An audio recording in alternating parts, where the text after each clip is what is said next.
Okay, here's the first part of sequence. Sakura says that yeah, the passage for this is Gospel of John, chapter 8, verses 14, 15, and 18. She says, please omit 16 and 17 because those two are a serious problem in two translations, and I don't please don't mention the exact which two. So yeah, John 8, 14, 15, and 18.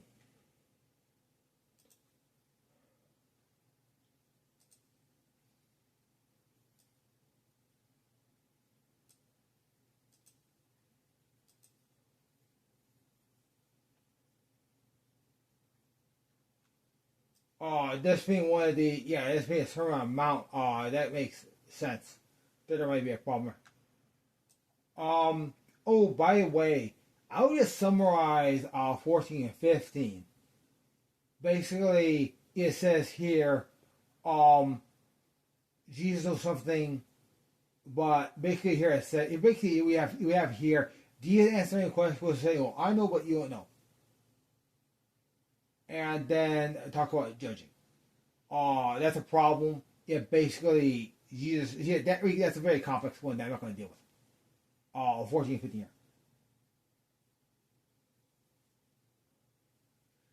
Basically, what this teaching is here, the correct teaching here is how a pastor should deal with material that they're not equipped to teach on. Because the entire passage, 14 through 18, is so complicated and difficult that very few people actually authorized to teach on this. So first thing I'll do is explain what most pastors should do regarding this, and then I'll start to teach on this, explain how dangerous it is. Okay, 1. There is this common thing called verse by verse, where they try to explain every single verse. No, that is for the highest accomplishment of biblical scholars to do that. Okay? The highest of highest biblical scholars, that's like even better than Billy Graham, are qualified to do verse by verse. Seriously. If you're going to do verse by verse, you better be, dating an angel. Seriously. We're actually going to explain the Bible verse by verse. You're not that smart. If you're doing that, please stop and just go to where you have a topic. Sermon series are very useful for this. If you're going to teach verse by verse, you don't have to understand it. Please admit that and skip those parts where you're turning church into trouble. Please. Now, what's going on here? One method I use to understand sections like this is to, with the implied understanding that in most cases, any understanding of a specific verse needs to start at the beginning of the chapter. Please. You need to know what is going on. What is the local context? What is the local context before you start spouting off about the Bible? Here it's saying that after Jesus was on the Mount of Olives, we have a problem here. Unless you actually understand the Mount of Olives. You have a problem here because really, seeing the word Mount of Olives, if I haven't at least gone to Google and typed these words, Mount of Olives, and then Wikipedia, and then at least have the common knowledge of the Mount of Olives. See, just plain old Wikipedia, the so-called lame encyclopedia, quickly says it's a mountain ridge in East Jerusalem. So the thing is, you can start to picture this. What does this mean? This means that Jerusalem was built on a mountain. Of course, it's actually shown in most of the movie making that has been done about this. See, using just this, something is corrected. See, if Jesus went to the Mount of Olives, he did not go like 100 kilometers. No, he was at the edge of Jerusalem. Also, Jerusalem. There are a couple of things here that are obvious. One, Jesus is not away from Jerusalem. Jesus was just in a place where he saw a lot of Jerusalem from high up. Two, in Jerusalem. So this is going on in Jerusalem. At dawn, he appeared again in the temple courts. What temple courts? You have a problem here if you exclude, the master courts of the Pharisees, where all the people gathered around him and he sat down to teach them. See, the big problem I have with most Bible teaching is basically believing this. What is this? This is Jesus conducting like a sermon of sermons with like large numbers of people from the entire Eurasia coming to listen to him. Why? It says here, the teachers of the law and the Pharisees brought in a woman caught in adultery. We have a problem here. Because we have a problem here. What is this? Jesus saying, here's how you deal with the situation in front of exactly, an Olympiad. Uh-oh. Yeah, you better look up the Roman history.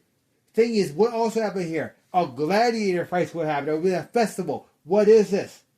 This is one of the feasts in the book of Levi.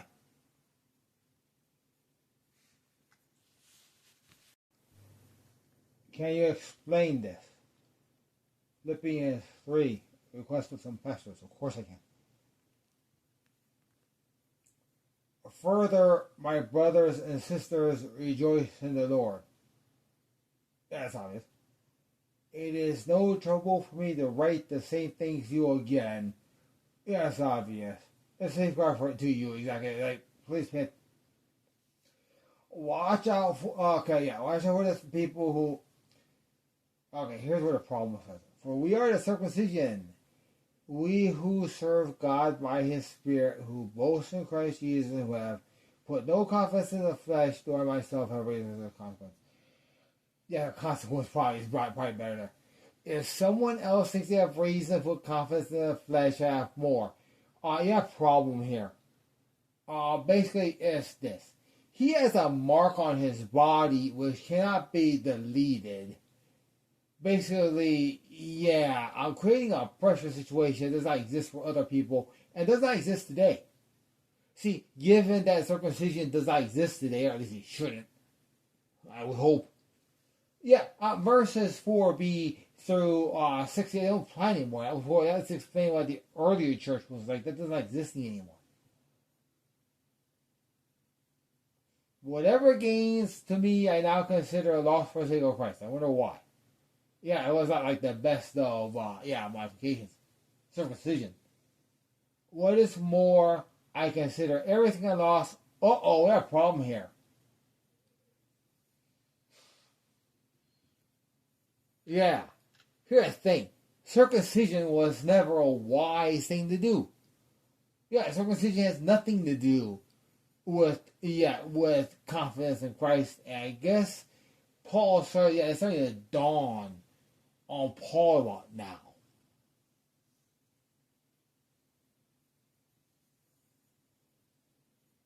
Here you have a problem here. Because the thing is, it's much more reasonable to say circumcision is a vow of absence. Please. If circumcision is a vow of absence, this has a different meaning. So further, my brothers and sisters, rejoice in the Lord. Keep in mind, if he took a vow of absence was going on, exactly, he desperately wants a woman. Not a problem. It turns out this dog is evildoer. Of course, we are the women will say, hey, I'll marry you. Whereas we are the circumcision. Basically, we are the ones who decide we're going to keep our distance from like all women. We will serve God by his, keep in mind, okay? These types of people, they're not playing with so-called Naru dolls either. And you can ignore that for the problem because, of course, we're talking about the most weird type of Christian enforcement here. The one myself have reasons for such confidence. I wonder what they are. Yeah, and a whole bunch of historical nonsense. He's faultless now. Yeah, like a woman, except not a woman.